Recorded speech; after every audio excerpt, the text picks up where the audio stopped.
So hello everyone, welcome back to my YouTube channel. जैसे कि हमारी रेगुलर प्रैक्टिस है, वीडियो स्टार्ट करने से पहले इस वीडियो का एजेंडा और इस वीडियो का कवरेज एक बार डिस्कस कर लेते हैं। वीडियो का एजेंडा शायद आपको वीडियो का टाइटल या तो थंबनेल देख के आइडिया लग गया होगा। वीडियो का कवरेज एक बार क्विकली डिस्कस कर लेते हैं, फिर सारे पॉइंट्स के बारे में डिटेल में डिस्कशन करेंगे। आज के इस वीडियो का सिंपल एजेंडा है ट्रेडिंग जर्नल के बारे में एंड टू एंड डिस्कशन करना। आपने ट्रेडिंग जर्नल के बारे में काफ़ी सुना होगा कि भाई हमें ट्रेडिंग जर्नल मेंटेन करना चाहिए ताकि हमारा ट्रेडिंग के अंदर डिसिप्लिन इंप्रूव हो सकता है। ट्रेडिंग जर्नल का फॉर्मेट क्या होना चाहिए? आप में से काफ़ी सारे लोग ऐसे भी होंगे जिसने पेड ये लिया होगा ट्रेडिंग जर्नल। ट्रेडिंग जर्नल के बारे में एंड टू एंड डिस्कशन करेंगे। आज के इस वीडियो के बाद को ट्रेडिंग जर्नल से रिलेटेड मेरे हिसाब से कोई और वीडियो देखने की नीड नहीं होगी। सबसे पहले वीडियो का कवरेज एक बार डिस्कस कर लेते हैं। तो टोटल 4 पॉइंट के अंदर मैंने पूरे वीडियो को डिवाइड किया है। सबसे पहली चीज़ ट्रेडिंग जर्नल की एग्ज़ैक्टली नीड क्या है? अगर ट्रेडिंग जर्नल हम मेंटेन नहीं करेंगे तो क्या होगा? ट्रेडिंग जर्नल की नीड एग्ज़ैक्टली क्या है? सेकंड, ट्रेडिंग जर्नल काफ़ी लोगों की ऐसी हैबिट होती है कि बुक के अंदर मेंटेन करते हैं। काफ़ी लोग होते हैं जो एक्सेल के अंदर मेंटेन करते हैं। आइडियल वे आउट कौन-सा है? हमारा ऑब्जेक्टिव कहाँ पे फुलफिल होगा? बुक में लिखने से ऑब्जेक्टिव फुलफिल होगा या तो एक्सेल में लिखने से ऑब्जेक्टिव फुलफिल होगा? उसका एक ब्रीफ डिस्कशन करेंगे। ट्रेडिंग जर्नल का आइडियल फॉर्मेट क्या होना चाहिए? काफ़ी लोग किसको ट्रेडिंग जर्नल बोल रहे हैं कि सिर्फ एंट्री प्राइस मार्क कर ली, एग्जिट प्राइस मार्क कर लिया, पॉइंट लॉस जो भी गेन लॉस था वो भी मार्क कर लिया और अमाउंट आ गई, उसको ट्रेडिंग जर्नल बोल रहे हैं। वो ट्रेडिंग जर्नल नहीं है, वो सिर्फ पी-एन-एल की समरी है। वो डेटा तो आप ऑब्वियसली ज़ेरोधा के टर्मिनल के अंदर भी अपनी ट्रेड बुक निकाल के देख सकते हैं। उसके लिए वापस से एक्सेल के अंदर कॉपी पेस्ट करने की नीड नहीं है। तो आइडियल ट्रेडिंग जर्नल का फॉर्मेट क्या होना चाहिए, वो चीज़ डिस्कस करेंगे। एंड ऑब्वियसली मैंने आपके लिए एक फ्री ट्रेडिंग जर्नल बनाई है, जिसके अंदर end to end data capture हो जाएगा और ऑब्वियसली फ्री में है। इसके बाद मेरे हिसाब से आपको कोई पेड ट्रेडिंग जर्नल बनाने की भी नीड नहीं होगी या तो आपके हिसाब से आपको कोई फॉर्मेट भी कैप्चर करने की नीड नहीं होगी। मेरे ट्रेडिंग जर्नल का जो भी फॉर्मेट बनाया है, उसमें end to end data capture हो जाएगा। मैंने जो भी जर्नल बनाया है, उसका यूज़ आप कैसे कर सकते हैं, उसका भी मैं आपको एक बार गाइडेंस दे दूँगा कि कौन से डेटा के अंदर कहाँ पे कैसे इनपुट डालना है, ताकि आप बेस्ट वे में वो ट्रेडिंग जर्नल का यूज़ कर पाओ। सबसे पहली चीज़ ट्रेडिंग जर्नल की नीड क्या है, वो उसका डिस्कशन करते हैं। तो देखो ध्यान से सुनना, मैं आपको एक बार ट्रेडिंग जर्नल भी दिखाता हूँ। तो यहाँ पे अ, ये ग्राफिकल फॉर्मेट में को पूरा आउटपुट मिलता रहेगा। 2026 फुल ईयर के लिए मैंने शीट बनाई है। दिसंबर 25 अभी पेंडिंग है, तो 1 दिसंबर से ही आप ये ट्रेडिंग जर्नल को यूज़ करना स्टार्ट कर सकते हैं। मैंने सिर्फ डेटा डाला है ताकि मैं ये शीट को एक्सप्लेन कर पाऊँ। अदरवाइज़ आपको ये जो भी शीट मिलेगी वो पूरी ब्लैंक मिलेगी। यहाँ पे मैंने दिसंबर के अंदर कुछ इनपुट्स डाले हैं। वो सारे इनपुट्स क्या हैं, कैसी चीज़ कहाँ पे इनपुट करेंगे तो हमें ग्राफिकल फॉर्मेट में डेटा देखने को मिलेगा, वो सब चीज़ का डिटेल में डिस्कशन करेंगे। बट सबसे पहली चीज़ ट्रेडिंग जर्नल की एग्ज़ैक्टली नीड क्या है? देखो, मैंने आपको लास्ट वीडियो के अंदर बताया था कि कोई भी चीज़ को इम्प्रूव करने के मल्टीपल वे आउट्स हो सकते हैं। यहाँ पे हमें क्या इम्प्रूव करना है? यहाँ पे हमें डिसिप्लिन इम्प्रूव करना है या तो हमें ट्रेडिंग साइकोलॉजी इम्प्रूव करनी है। कोई भी चीज़ को इम्प्रूव करने के मल्टीपल वे आउट्स हो सकते हैं, उसमें से एक वे आउट ये है कि वो चीज़ को मेज़र करना। जो चीज़ को आपको इम्प्रूव करना है, वो चीज़ को मेज़र कर लो। कहने का मतलब फॉर एग्ज़ाम्पल आपको ज़्यादा टाइम वेस्ट हो रहा है। टाइम वेस्ट को ठीक करना है, यानी कि टाइम का इफेक्टिव मैनेजमेंट करना है, तो उसका सबसे बेस्ट वे आउट ये है कि टाइम वेस्ट को मैनेज करना है, तो आप सबसे पहले टाइम को मेज़र करना स्टार्ट कर दो। आप ये लिखना स्टार्ट कर दो कि आपका टाइम एक्ज़ैक्टली कहाँ पे जा रहा है। 7 बजे उठ रहे हो तो 7 से 8 क्या किया, 8 से 10 क्या किया या तो पूरे दिन में एक्ज़ैक्टली क्या किया। इम्प्रूव करने की नीड नहीं है, सिर्फ मेज़र करना स्टार्ट कर दो। आप 10 दिन मेज़र करोगे, आपको समझ में आ जाएगा कि भाई टाइम वेस्ट एक्सट्रीम वेस्ट हो रहा है, कुछ ना कुछ तो करना पड़ेगा। सिमिलरली ट्रेडिंग के अंदर भी वो कॉन्सेप्ट अप्लाई होता है। इन जनरल लाइफ में कॉन्सेप्ट अप्लाई होता है कि कोई भी चीज़ को अगर इम्प्रूव करना है, तो वो चीज़ को एक बार मेज़र करना स्टार्ट कर दो। मेज़र करना स्टार्ट कर दोगे, इमीडिएटली आपको रियलाइज़ होगा कि नहीं, यहाँ पे काफ़ी इम्प्रूवमेंट का स्कोप है। एक और वे आउट भी मैंने बताया था कि कोई भी चीज़ को अगर इम्प्रूव करना है, तो उसके बारे में पढ़ना स्टार्ट कर दो। लाइफ़ के बारे में, लाइफ़ को इम्प्रूव करना है, तो लाइफ़ से रिलेटेड बुक्स पढ़ना स्टार्ट कर दो। ट्रेडिंग को अगर इम्प्रूव करना है, तो ट्रेडिंग के बारे में पढ़ना स्टार्ट कर दो। कोई भी चीज़ को इम्प्रूव करने के मल्टीपल वे आउट्स हो सकते हैं, उसमें से है वो डायरेक्शन में पढ़ना जो चीज़ को इम्प्रूव करना है, क्योंकि वो चीज़ के अंदर लोगों ने अपना एक्सपीरियंस डाला होता है कि भाई मैंने वो चीज़ को कैसे ओवरकम किया, मैंने वो चीज़ को कैसे सोल्व किया, आप भी वो चीज़ को कैसे सोल्व कर सकते हैं। एक वे आउट हो सकता है उसको पढ़ना। दूसरा वे आउट हो सकता है कि जो भी चीज़ को इम्प्रूव करना है, उसको मेज़र करना स्टार्ट कर देना। तो ये कॉन्सेप्ट सिर्फ ट्रेडिंग के अंदर नहीं है, पूरी लाइफ़ के अंदर अप्लाई होता है और यही रीज़न की वजह से ट्रेडिंग जर्नल को मेंटेन करना इम्पोर्टेंट है कि कोई भी चीज़ अगर इम्प्रूव करनी है, तो उसको एक बार एट लीस्ट हमें मेज़र करना ज़रूरी है। ये है नंबर 1 कि ट्रेडिंग जर्नल मेंटेन करना ज़रूरी क्यों है? ऑब्वियसली ये चीज़ आपको पता होगी, बट फिर भी अगर नहीं करेंगे तो इम्प्रूवमेंट नहीं होगा वैसा नहीं है, बट इम्प्रूवमेंट आपको जल्दी रियलाइज़ नहीं होगा। ट्रेडिंग जर्नल आप मेंटेन करोगे तो आपको तुरंत पता चल जाएगा कि आपकी गलती कौन-सी डायरेक्शन में हो रही है और फिर आप अकॉर्डिंगली एफर्ट डाल सकते हैं कि वो गलती को ठीक कर देंगे। जैसे कि फॉर एग्ज़ाम्पल यहाँ पे ट्रेडिंग जर्नल के अंदर हम सारी चीज़ ऑब्ज़र्व करेंगे कि भाई मेरी गलती, मेरा डिसिप्लिन एंट्री के अंदर हो रहा है या तो एग्ज़िट के अंदर हो रहा है। एंट्री के अंदर मतलब मान लो कोई रिवेंज ट्रेडिंग कर रहा है, तो रिवेंज ट्रेडिंग ज़्यादा हो रहा है या तो एग्ज़िट करने में दिक्कत आ रही है। एग्ज़िट करने में दिक्कत मतलब मान लो मैंने ट्रेड तो प्लान के हिसाब से लिया था, बट जब निकलना था तब मैं नहीं निकला। उसको भी हमने 3 कैटेगरी में डिवाइड किया है कि मेरा एग्ज़िट एग्ज़ैक्टली कैसा था, एज़ पर प्लान था, टारगेट आने से पहले ही मैंने एग्जिट कर दिया या तो मैंने काफ़ी ज़्यादा होल्ड कर लिया। 3 कैटेगरी में एग्जिट को डिवाइड किया है। सारी चीज़ एकदम डिटेल में डिस्कस करेंगे बट आई होप आपको ये समझ में आ गया है कि ट्रेडिंग जर्नल मेंटेन करने की नीड क्यों है। सिंपल, अगर मेज़र करेंगे तो इंप्रूवमेंट का स्कोप दिखेगा। मेज़र ही नहीं करेंगे तो पता ही नहीं चलेगा कि मेरा इंप्रूवमेंट का स्कोप एक्ज़ैक्टली कहाँ पे है।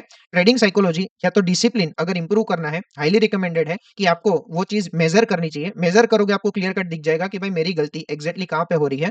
फिर आप अकॉर्डिंगली स्टेप्स डिसाइड कर पाएँगे कि वो गलती को ठीक एक्ज़ैक्टली कैसे कर सकते हैं। ट्रेडिंग जर्नल की नीड तो समझ में आ गई। ये ट्रेडिंग जर्नल मेंटेन कहाँ पे करनी चाहिए? बुक में करनी चाहिए या तो एक्सेल में करनी चाहिए? क्लियर कट आपको आंसर मिल मिल गया होगा। देखो, फॉर एग्ज़ाम्पल मुझे ये आइडेंटिफ़ाई करना है कि भाई मेरे नंबर ऑफ ट्रेड्स ज़्यादा है, क्या मैं ओवर ट्रेडिंग कर रहा हूँ? वो मेरी एरर है। या तो for example entry point of view से मेरी एरर हो रही है कि भाई ओवर कॉन्फिडेंस के अंदर मैंने ट्रेड्स प्लान कर लिए या तो मैं रिवेंज ट्रेडिंग कर रहा हूँ। एंट्री पॉइंट ऑफ व्यू से मेरी एरर हो रही है या तो एग्जिट में मेरी एरर हो रही है कि चलो एंट्री तो मैं दिन के अंदर एक ही करता हूँ या तो 2 ही एंट्री करता हूँ। बट एक बार एंटर हो गया, फिर एग्जिट कैसे करना है उसमें मेरी साइकोलॉजी मेंटेन नहीं हो पाती। एंट्री में भी एरर हो सकती है, एग्जिट में भी एरर हो सकती है, नंबर ऑफ ट्रेड्स के अंदर भी एरर हो सकती है। अब यही चीज़ आप बुक के अंदर लिखेंगे, आपको एक-एक दिन जाके देखना पड़ेगा कि चलो 1 दिसंबर था, वहाँ पे एंट्री के अंदर एरर थी। 2 दिसंबर था, एग्जिट के अंदर एरर थी। पूरे साल के अंदर आपको कोई पूछेगा कि भाई कितने दिन तूने एंट्री के अंदर एरर की, कितने दिन तूने एग्जिट के अंदर एरर की, कितने दिन तूने नंबर ऑफ ट्रेड्स के अंदर एरर की, वो सब चीज़ आप नहीं बता पाएँगे ऑब्वियसली क्योंकि वो डेटा बुक के अंदर है। वही चीज़ अगर हम एक्सेल के अंदर मेंटेन करेंगे, हमारे पास हैंडी आंसर होगा कि भाई 365 दिन में से मान लो 200 ट्रेडिंग डेज़ थे, 200 ट्रेडिंग डेज़ में से 120 डेज़ ऐसे थे जहाँ पे मेरी एरर एग्ज़िट के अंदर हुई थी। तो अभी आपको पता चल गया कि चलो एग्ज़िट का पॉइंट भी अगर मैंने रिज़ॉल्व कर दिया है तो 120 डेज़ जो कि मेरे एरर थी वो एलिमिनेट हो जाएगी। पहले एग्ज़िट के ऊपर काम करेंगे, अगर एग्ज़िट के अंदर मैक्सिमम एरर्स हो रही है तो। फिर एंट्री के ऊपर काम करेंगे, मान लो एंट्री के अंदर एरर्स हो रही है तो। तो आइडियल वे आउट क्या है? बुक के अंदर ये ट्रेडिंग जर्नल मेंटेन करना चाहिए या तो एक्सेल के अंदर करना चाहिए? आंसर इज़ एक्सेल के अंदर करना चाहिए। काफ़ी लोग पेड वर्ज़न भी बेच रहे हैं बुक का, काफ़ी लोगों ने खरीदा भी होगा जो ये लोग ये वीडियो देख रहे हैं। 799 में भी बेच रहे हैं, 999 में भी बेच रहे हैं और कुछ भी स्टोरी बोल रहे हैं। इफेक्टिवली ट्रेडिंग जर्नल से कुछ आउटपुट चाहिए तो डेटा आपको पता भी होना चाहिए कि कितनी एरर हुई है और कितनी बार हुई है। वो जब तक नंबर्स में नहीं दिखेगा तब तक आपको नहीं रियलाइज़ होगा। काफ़ी दिन ऐसे होंगे जो आपको सिर्फ एग्ज़िट के अंदर शायद हो सकता है कि ये ट्रेडिंग जर्नल मेंटेन करने से आपको ये पता चले कि भाई मेरी गलती सिर्फ एग्ज़िट के अंदर हो रही है। फिर आपको पता चल गया कि एरिया ऑफ इम्प्रूवमेंट क्या है, फिर एग्ज़िट को ठीक कर लेंगे। पहले पता तो होना चाहिए कि प्रॉब्लम कहाँ पे हो रही है। ऑब्वियसली ट्रेडिंग जर्नल एक्सेल में मेंटेन करना चाहिए या तो बुक में मेंटेन करना चाहिए? आंसर इज़ एक्सेल के अंदर करना चाहिए। लैपटॉप नहीं है, कुछ फिगर आउट कर सकते हैं। बट मेरे हिसाब से नॉमिनल एक्सेल चलाने के लिए भी लैपटॉप लेना हो तो 10,000 11,000 रुपए का आजकल लैपटॉप आ जाता है। वो डायरेक्शन में डिस्कशन नहीं करना है, बट मेरे हिसाब से एक्सेल के अंदर ट्रेडिंग जर्नल मेंटेन करना चाहिए। ट्रेडिंग जर्नल का आइडियल फॉर्मेट क्या होना चाहिए और मैं आपके लिए एक फ्री ट्रेडिंग जर्नल बनाया है। ये दोनों पॉइंट को एक साथ में कवर कर लेंगे और मैंने जो भी ट्रेडिंग जर्नल बनाया है, उसका बेस्ट पॉसिबल मैनर में आप कैसे यूज़ कर सकते हैं और ये ट्रेडिंग जर्नल आपको फ्री में कैसे मिल सकती है, उसकी डिटेल्स भी मैं ये वीडियो के अंदर दूँगा। पहले ट्रेडिंग जर्नल का आइडियल फॉर्मेट क्या होना चाहिए? तो देखो ये बेस डेटा है। बेस डेटा के अंदर मैंने कहाँ से कहाँ तक का डेटा बनाया। 1 दिसंबर 2025 यानी कि अभी 6-7 दिन के बाद ये ट्रेडिंग जर्नल आप यूज़ करना स्टार्ट कर सकते हैं। 31 दिसंबर 2026 तक ये ट्रेडिंग जर्नल चलेगी। पूरे 2026 के अंदर ये ट्रेडिंग जर्नल आप यूज़ कर सकते हैं। यहाँ पे आपके पास डेज़ का भी ऑप्शन है कि कौन से दिन आप ट्रेड कर रहे हैं। सैटरडे, संडे को मैंने एलिमिनेट कर दिया है ताकि अननेसेसरी एक्स्ट्रा लाइन आइटम आपके सामने ना दिखे। जिस दिन भी एडिशनल हॉलिडे होगा, यहाँ पे आपको क्या करना है, एक्सेल के अंदर ड्रॉप डाउन सिलेक्ट करके ये ट्रेडिंग डे है या तो ये हॉलिडे है, ये आपको मार्क कर लेना है। जिसको एक्सेल आता है, अल्टर प्लस डाउन एरो करके हम ये ड्रॉप डाउन में से सिलेक्ट कर सकते हैं। जिसको एक्सेल नहीं आ रहा है, वो सिर्फ ये ड्रॉप डाउन का जो भी ऑप्शन है, मेन्यू है, यहाँ पे भी आप क्लिक करेंगे तो हो जाएगा। शायद मेरे हिसाब से मैं थोड़ा-सा और ज़ूम कर देता हूँ ताकि देखने में आसानी होगी। देखो यहाँ पे ये एरो के ऊपर आप क्लिक करेंगे तो आपको क्लियर कट ऑप्शन दिख जाएगा कि ये ट्रेडिंग डे है या तो हॉलिडे है। हॉलिडे मार्क करना है तो हॉलिडे मार्क कर सकते हैं, ट्रेडिंग डे मार्क करना है तो ट्रेडिंग डे आप मार्क कर सकते हैं। फिर 2 चीज़ होगी, रिज़ल्ट एज़ पर सेटअप क्या है और एक्चुअल रिज़ल्ट क्या है। सेटअप भी बोल सकते हैं या तो प्लान भी बोल सकते हैं। आपने 1 दिन पहले प्लान बनाया होगा, देखो, यहाँ पे क्या है, ये एक्सेल का अल्टीमेट ऑब्जेक्टिव क्या है? ये एक्सेल का अल्टीमेट ऑब्जेक्टिव ये है कि आपको ये आइडेंटिफ़ाई करके दे कि आपकी एरर कहाँ पे हो रही है। बुक में जैसे हम पूरा 1 दिन के अंदर मैं 3-4 पेज भी कभी-कभी लिख देता हूँ। वो सब चीज़ मैं एक्सेल के अंदर नहीं लिख पाऊँगा। ऐसा नहीं है कि यहाँ पे आपकी बुक की नीड एलिमिनेट हो जाएगी। बट जो फॉर्मेट एक आइडियल होना चाहिए, वो चीज़ आपको एक्सेल में ही मेंटेन करके रखनी पड़ेगी। फॉर एग्ज़ाम्पल आपने जो भी आपका प्लान था, वो बुक के अंदर लिख लिया। फॉर एग्ज़ाम्पल 1 दिसंबर का प्लान आपने बुक के अंदर लिख लिया। फिर आया एक्चुअल डे 9:15 हुआ, आपने वो प्लान को ही फ़ॉलो किया। तो यहाँ पे सिचुएशन क्या होगी कि रिज़ल्ट एज़ पर सेटअप या तो रिज़ल्ट एज़ पर प्लान आपका टारगेट हो जाएगा एक्चुअल रिजल्ट भी टारगेट हो जाएगा। यहाँ पे भी मैंने क्या-क्या ऑप्शंस दिए हैं वो मैं आपको एक बार दिखाता हूँ। या तो वो स्टॉप लॉस हो सकता है, या तो ब्रेक इवन हो सकता है, या तो नो ट्रेड प्लान हो सकता है, या तो हो सकता है कि आपने टारगेट प्लान किया था। मतलब रिजल्ट एज़ पर सेटअप ये हुआ कि मार्केट क्लोज़ हो गया, ना तो एसएल आया, ना तो टारगेट आया, ना तो ब्रेक इवन आया, ना तो नो ट्रेड था। यहाँ पे मैंने लास्ट ऑप्शन रखा है कि मिड ट्रेड हमें एग्जिट करना पड़ा क्योंकि मार्केट क्लोज़ हो गया। ये फॉर्मेट था जो मैं इनिशियल डेज़ में यूज़ कर रहा था। अभी भी काफ़ी-काफ़ी ये फॉर्मेट को मैं यूज़ करता हूँ। बट अभी के लिए डिस्कशन कर लेते हैं। रिजल्ट एज़ पर सेटअप क्या है? तो result as per setup for example target है। एक्चुअल रिजल्ट क्या है? एक्चुअल रिजल्ट कुछ भी हो सकता है। आपने प्लान फॉलो किया होता, हो सकता है कि टारगेट मिल जाता। आपने क्या किया? आपने एकदम ही एरर ठोक दी और मान लो आपने एसएल दे दिया। इसका मतलब क्या हुआ कि एक्चुअल रिजल्ट आपका माइन जो भी हो रहा है वो हो गया। यहाँ पे आपका है points as per setup. Points as per setup मतलब अगर मैंने मेरा सेटअप फ़ॉलो किया होता, अगर मैंने मेरा प्लान फ़ॉलो किया होता, तो मुझे कितने पॉइंट्स मिलते। यहाँ पे आप पॉइंट्स टाइप करोगे, उसका कलर ग्रीन या तो रेड हो जाएगा। यहाँ पे -5 लिखूँगा तो इसका कलर रेड हो जाएगा। 0 से ऊपर कोई भी नंबर होगा तो इसका कलर ग्रीन हो जाएगा, अदरवाइज़ इसका कलर रेड हो जाएगा। एक्चुअल पॉइंट्स क्या है? ये आपका एक्चुअल रिज़ल्ट है कि आपका सिचुएशन क्या रहा। एक है कि प्लान फ़ॉलो किया होता तो सिचुएशन क्या रहती, एक है आपने एक्चुअल में क्या किया, और यहाँ पे अमाउंट टर्म्स में है कि आपकी अमाउंट क्या है। ये एग्ज़ैक्ट सिचुएशन कॉलम जे और कॉलम के यहाँ पे हम मेंटेन करने के लिए कर रहे हैं, अदरवाइज़ तो हम ज़ेरोधा के टर्मिनल से या तो आप जो भी ब्रोकर यूज़ कर रहे हैं उसके टर्मिनल में से हम ट्रेड बुक भी एक्सपोर्ट कर सकते हैं। यहाँ पे सिर्फ मेंटेन किया है कंपैरिज़न करने के लिए कि भाई प्लान फॉलो किया होता तो मेरा रिज़ल्ट क्या रहता और एक्चुअल में मेरा रिज़ल्ट क्या है। अब यहाँ पे 3 डिसिप्लिन मैंने मेंटेन किए हैं। एंट्री के अंदर मेरा डिसिप्लिन कैसा था, एग्ज़िट के अंदर मेरा डिसिप्लिन कैसा था और नंबर ऑफ ट्रेड्स के अंदर मेरा डिसिप्लिन कैसा था। एंट्री अगर इस पर प्लान हुई है तो यहाँ पे मैं इस पर प्लान सिलेक्ट कर दूँगा। या तो हो सकता है कि मैंने रिवेंज ट्रेडिंग की है और उसकी वजह से मेरी एक्स्ट्रा एंट्रीज़ हो चुकी है। या हो सकता है कि मैं ओवर कॉन्फिडेंस में आ गया, ओवर कॉन्फिडेंस में एक्स्ट्रा एंट्रीज़ हुई है। दोनों में क्या डिफरेंस है? मान लो मेरे बैक टू बैक लॉस आ जाएँगे। बैक टू बैक लॉस आ जाएँगे और वो लॉस को रिकवर करने के लिए मैं अगर एक्स्ट्रा ट्रेड कर रहा हूँ, उसको मैं रिवेंज ट्रेडिंग बोलूँगा। और मान लो मेरे बैक टू बैक प्रॉफिट आ गए। मुझे कॉन्फिडेंस आ गया कि आज मार्केट मेरे कम्फर्ट में है। मान लो मैंने 10 लॉट से काम किया, टारगेट आया। वापस 10 लॉट से काम किया, टारगेट आया। मुझे ऐसा लग रहा है कि मार्केट अभी मैं जो बोल रहा हूँ वैसा ही कर रहा है। तो 10 लॉट के बदले मान लो मैंने 50 लॉट से क्या किया, 50 लॉट से वापस एंट्री कर दी और वो एंट्री के अंदर मेरा लॉस चला गया। उसको मैं बोलूँगा कि ये जो भी मेरी एंट्री थी, वो ओवर कॉन्फिडेंस में थी। इम्पल्सिव एंट्री का मतलब क्या हुआ? इम्पल्सिव एंट्री का सिंपल मतलब ये हुआ कि मैंने प्लान किया था कि मैं बुलिश साइड ट्रेड प्लान करूँगा। मार्केट ने मुझे अपॉर्च्युनिटी दिखा दी बेरिश साइड ये बोल के कि भाई एक्सट्रीम अच्छी अपॉर्च्युनिटी है, बेरिश साइड का ट्रेड प्लान कर लेना चाहिए। मैंने ट्रेड प्लान कुछ और किया था, मार्केट ने मुझे कुछ और ट्रेड के अंदर बुला लिया। तो मार्केट जभी भी आपके प्लान के अलावा कोई भी ट्रेड के अंदर आपको बुला लेगी, उसको हम कहेंगे इम्पल्सिव एंट्री। एक होता है प्लान्ड एंट्री, एक होता है इम्पल्सिव एंट्री। इम्पल्सिव एंट्री मतलब मार्केट ने आपको बुला लिया। आपको जाना नहीं था बट मार्केट ने बुला लिया, उसको हम कहेंगे इम्पल्सिव एंट्री।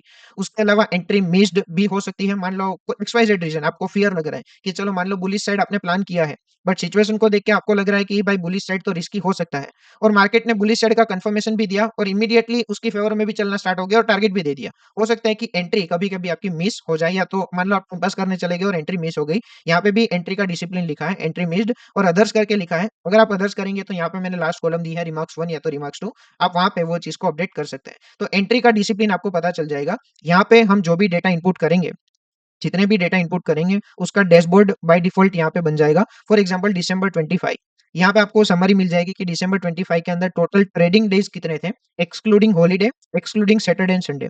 उसमें से कितने दिन स्टॉप लॉस गया, कितने दिन टारगेट आया, नेट कितने पॉइंट्स आपको मिले, 100 पॉइंट्स मिले और आपकी एक्यूरेसी 39% बैठ रही है। ये चीज़ है as per setup. Setup follow किया होता तो क्या सिचुएशन रहती, वो यहाँ पे है। एक्चुअल रिजल्ट क्या है वो यहाँ पे है। सेटअप फॉलो किया होता तो आपको 100 पॉइंट्स मिलते। एक्चुअल सिचुएशन ऐसी है कि आपको सिर्फ 40 पॉइंट्स मिले हैं और नेट एक्यूरेसी आपकी 31% है।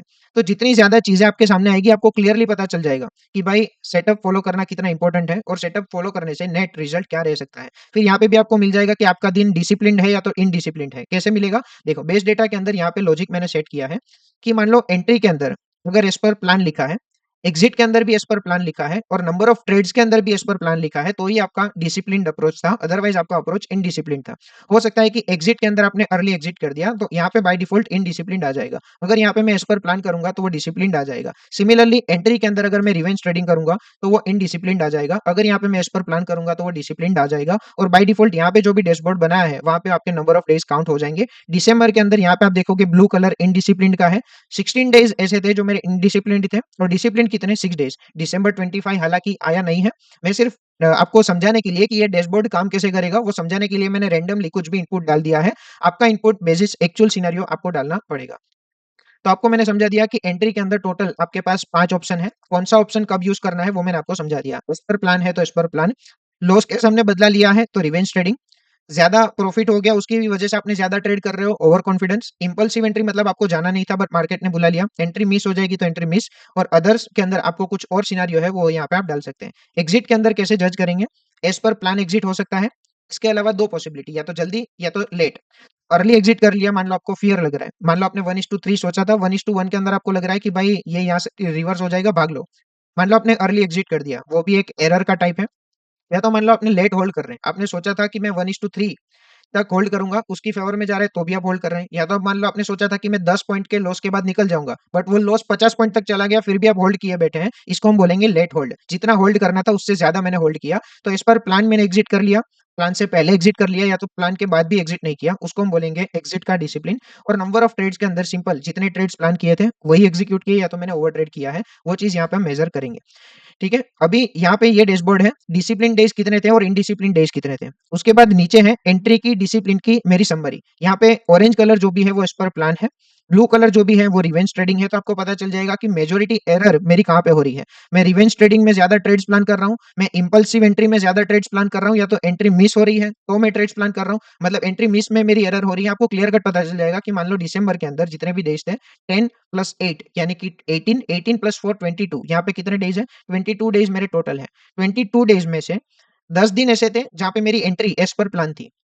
इसका मतलब 40% अराउंड डेज़ ऐसे हैं जहाँ पे मेरी एंट्री एज़ पर प्लान हो रही है। एंट्री में शायद हो सकता है कि मेजर इंप्रूवमेंट की नीड ना हो। बाकी सारे दिन जो भी थे मेरे कितने 4 और 4 8, 8 और 4 12, 12 दिन ऐसे हैं जहाँ पे कुछ ना कुछ एरर की है। उसमें से रिवेंज ट्रेडिंग और इम्पल्सिव एंट्री का ज़्यादा रोल है।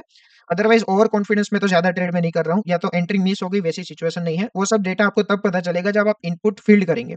फिर है एग्ज़िट का डिसिप्लिन। एग्ज़िट के डिसिप्लिन के अंदर मान लो 13 ट्रेड्स ऐसे हैं जहाँ पे आपने डिसिप्लिन के अंदर कोई भी कॉम्प्रोमाइज़ नहीं किया। जैसा सोचा था वैसा ही डिसिप्लिन फ़ॉलो किया और वैसे ही आपने एग्ज़िट किया।